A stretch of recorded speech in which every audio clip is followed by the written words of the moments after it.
Petite question, vous êtes-vous déjà demandé ce qu'est l'estime de soi? Et puis, comment elle se construit? Et pourquoi certaines personnes ont une bonne estime d'elles-mêmes alors que d'autres, pas du tout? Si je pouvais faire le vœu d'affronter mes peurs, d'être plus sûre de moi, de moins douter, c'est sûr que d'un coup de baguette magique, ce serait bien plus simple. Ah oui, du coup la confiance en soi, c'est la même chose?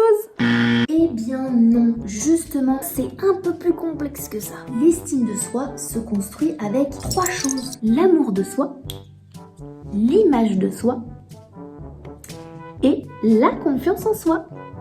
C'est-à-dire, l'amour de soi se construit dès petit. Et ça vient d'abord de mes parents. C'est l'amour inconditionnel pour qui je suis. Allez, fais ton bébé, je t'aime, je t'aime, je t'aime. Allez ma puce, à ce soir, travaille bien. Et n'oublie pas, je t'aime. Ça y est, on est arrivé. Eh mais attends, t'oublies ton sac de sport. Et puis il y a ton bonnet aussi. Et je t'aime. Ces ados. T'as pris ton linge? T'as quelque chose au moins dans le frigo? Je t'ai fait des petits gâteaux, je vais t'en donner pour cette semaine. Oublie pas de m'appeler quand t'arrives. Je t'aime. Ensuite, il faut que cet amour soit introjecté. C'est-à-dire qu'il faut que je me l'approprie. Et là, c'est moi-même qui m'aime. Alors là, t'as été pas mal du tout. L'estime de soi, c'est aussi l'image de soi. C'est en fonction de ce que je fais, de mes compétences, de mes croyances, de la représentation que j'ai de moi, du discours que j'ai sur moi, que je construis l'image de soi.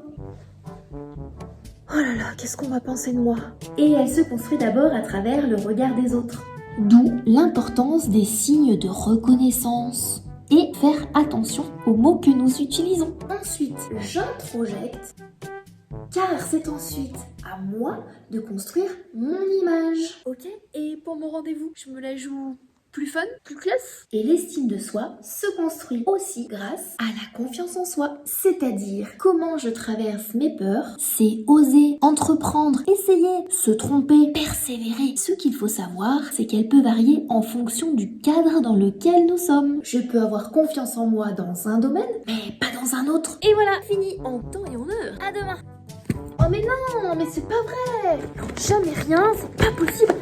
Mais les autres, ils font comment? J'arriverai jamais à faire une famille! Faites demi-tour. Il me dit pas qu'il y a des travaux là. Moi je vais où maintenant là? Là je vais à gauche ou je vais à droite? Oh, non, je suis pas zen là. Je suis pas zen, je sais pas où je suis. Vous l'aurez compris, l'estime de soi se construit grâce à 3 ingrédients. D'ailleurs, s'il en manque un, ou un peu bancal, l'estime de soi est abîmée. Et vous entendez? Dans estime de soi, amour de soi, image de soi, confiance en soi, j'entends le mot soi. Tout le paradoxe est là. Je me construis grâce aux autres au départ, mais après ça doit venir de moi. Donc, si j'ai une bonne estime de moi, je suis suffisamment solide quels que soient les aléas de la vie.